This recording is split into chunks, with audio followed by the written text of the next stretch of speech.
everyone, or afternoon or evening or whatever time zone you're listening to this in. We're super excited because on this episode of In Her Blazer podcast, we have a fabulous woman named Jenn Juby here with us. And she is the Vice President of Retail Operations at Aegis Group, which owns Second Cup, Bridgehead Coffee, and Hemisphere Cannabis Co. So, of course, we're here to talk about weed, which is super fun. And for those of you who are tuning into our show for the very first time, my name is Jaboa Miranda, and I am the host of In Her Blazer podcast. I'm also a keynote speaker on mental toughness, leadership, and company culture. And I run Jaboa Miranda Foundation, which focuses on helping women affected by suicide to get a university education and to learn how to cope. Thank you all for tuning in. If this is your first time tuning in to In Her Blazer podcast, remember to leave us a review on Apple Podcasts after the show. And let's have some fun. So Jenn, can you just tell us all a little bit about yourself, who you are, what makes you awesome? Thanks so much, Jaboa. So honored to be part of your podcast. This is incredible. And what you do is incredible. A little bit about me, Jaboa. So I have been professionally, I've been working in the people industry all my life. And really it started at a really young age. I've worked with some really large brands like Starbucks. I'm working my way up and through there. Worked for some smaller startups. And I had recently actually, prior to joining Aegis, in order to build out and begin our operations with Hemisphere Cannabis Co, I was working with a small startup cannabis company here in Toronto, Ontario. Had cultivation across US and Canada. So lots of fun, and it is an incredibly exciting space to work in.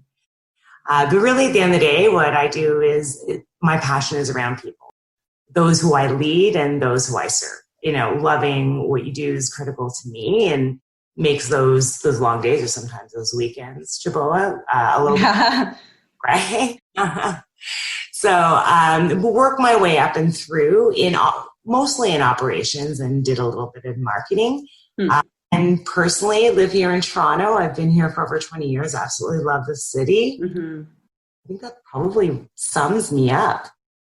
So what made you want to work with people? I always knew in the hospitality industry, I started really young. I actually started, sounds like, illegal, but I started working at the age of 11 in a restaurant. Wow. Okay. Yeah. I was the youngest in my family. Everyone had a job, and this is, small town in the 80s. So it was able to fly under the radar, and started there. I was doing a lot of prep work and cleaning, but I just loved the restaurant space. For us growing up, we wouldn't eat out a lot at a restaurant. My father had the mentality of, why go out and purchase something that you can do for your own, right? So a meal out was always this big, huge celebration. It was maybe 2 or 3 times a year that we would go to a restaurant. And when I first started working in the restaurant industry, I was so proud to be part of people's celebrations. So my own context, I just applied my context at a young age that, people only go out for dinner 2 or 3 times a year for a big celebration. And for, really enjoy it. And for me, getting into that space, I was so proud to be able to create that for other people. I just had that natural tendency to lead, and anything I did in grade school, high school, university, it followed me wherever I went, even when I didn't think I wanted to be the one leading the charge. Often assumed a role of leadership in pretty much anything I did. So it kind of came to me that way, just loving people and loving the experience that I was delivering to guests. And then growing as a leader and realizing really the most important people, if you're not serving the guests directly, are the people that you're leading who are. What made you want to grow into leadership positions? Were you on sports teams or anything like that when you were growing up? I was very active, actually mostly in cheerleading. Oh, cool. I was captain of the training squad. That's awesome. Yeah, and I was very active in high school. I was the president of the drama club, and pretty much any role I took on, I ended up taking on a role of leadership as well. A lot of it was wanting to push through change. Like, my desire to lead was about working with the people on my team, but it was about having the voice and feeling like I had the strength to make change. Back in the day, in the 80s, MAD Canada didn't exist. In Ontario, we had OSAD, Ontario Students Against Impaired Driving. And in our town and at my school, it didn't exist. I pushed it in and brought that club in because I wanted that awareness there. And that small drinking and driving was and is still prominent. I just wanted to be able to make a difference. That's very cool. Like a side note, I was always super jealous of the girls who were on the cheerleading team. I always wanted to be that girl, but never was. So that's awesome. I love that. That is so cool. It was a lot of fun. I did a lot of dance, so it was very transferable growing up all my life. So cheerleading was more of a natural play for me. I was on the basketball team my first year, but... That is awesome. Very, very cool. When you've gone through the ranks and you've had a number of leadership roles, as you mentioned, throughout the years, and you're a prominent leader now, did you notice that you faced a lot of adversity coming up through the ranks, especially being a female, and especially in the industry that you're in? I've been fortunate. I've had a lot of strong mentors and leaders. There have always been the roadblocks. I would say that it can even be being invited to a conversation or to a meeting and having to really have your voice heard when you're in a room of men. Oftentimes, I've found myself on leadership teams. So if there are multiple directors or multiple vice presidents, often the only woman in the room.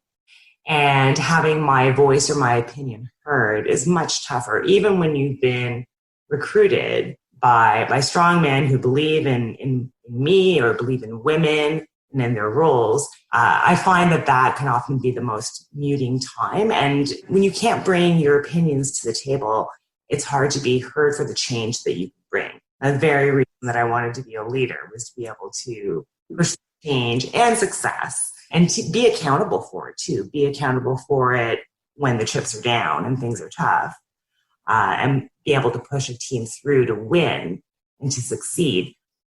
It's tough when your voice is not being heard. I find probably one of the biggest barriers or roadblocks that I need to overcome.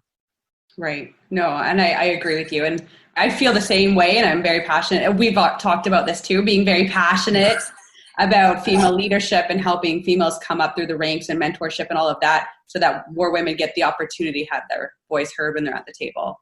Jumping into cannabis, weed, the reason we're all here to talk. When you're starting a cannabis retail store, because you have a lot of experience in the cannabis sector, you work there now, and you said you worked for a smaller cannabis consulting company beforehand, so you're very immersed in this industry, this new sexy industry.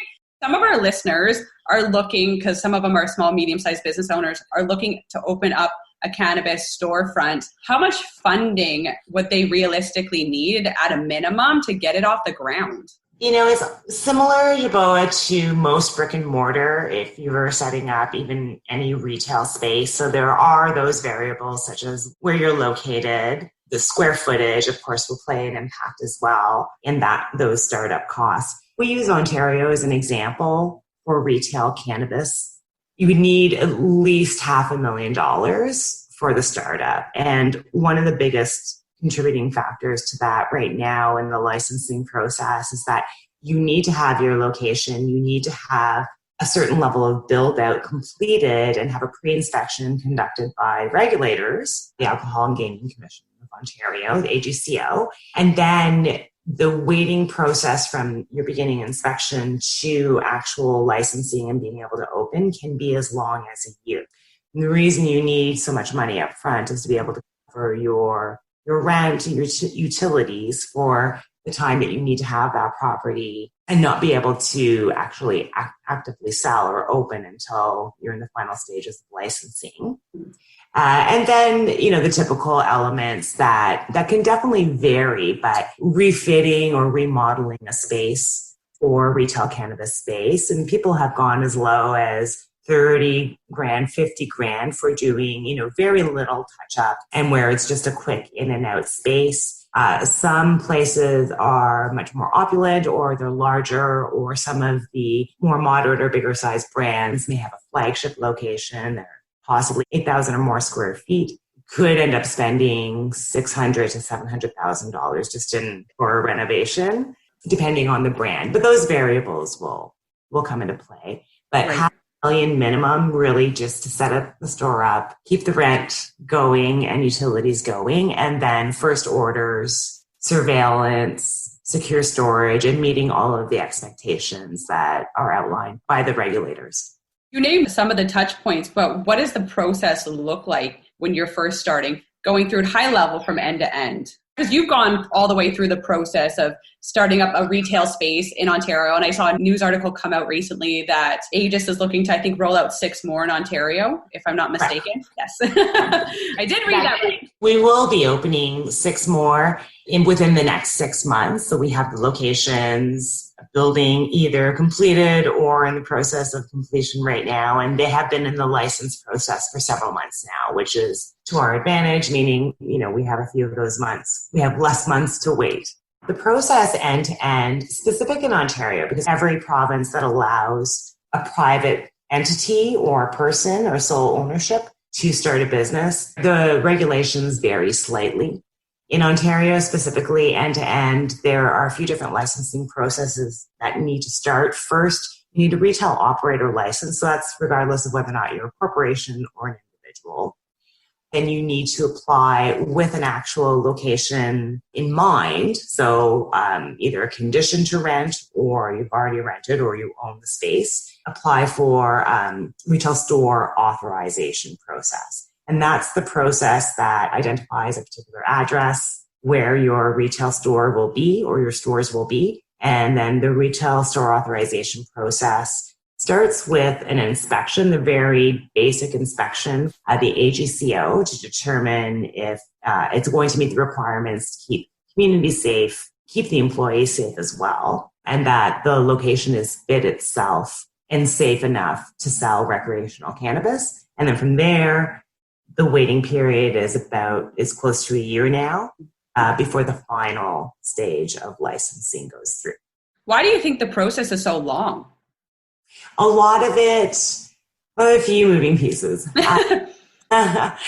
Ontario was the last province within Canada that allows private operators to operate retail to launch locations.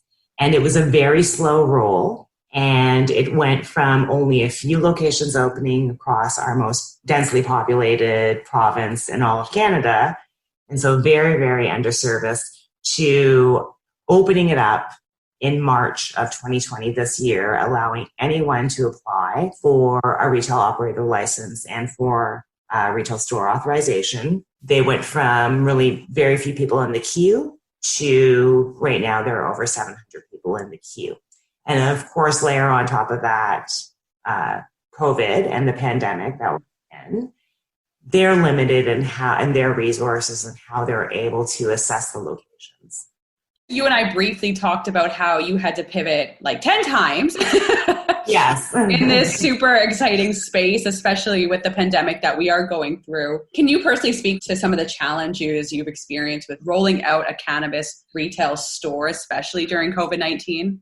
We had to pivot in a few different ways. I think, one of the interesting elements about retail cannabis during COVID is that it has been deemed, and in Ontario, it's been deemed an essential service. So there was a period in April where all of the locations did need to shut down. The government worked with the private license holders and determined that, yes, it is an essential service, similar to how LCBOs were allowed to stay open and the cannabis retail stores were allowed to open again, usually just with click and collect and curbside pickup.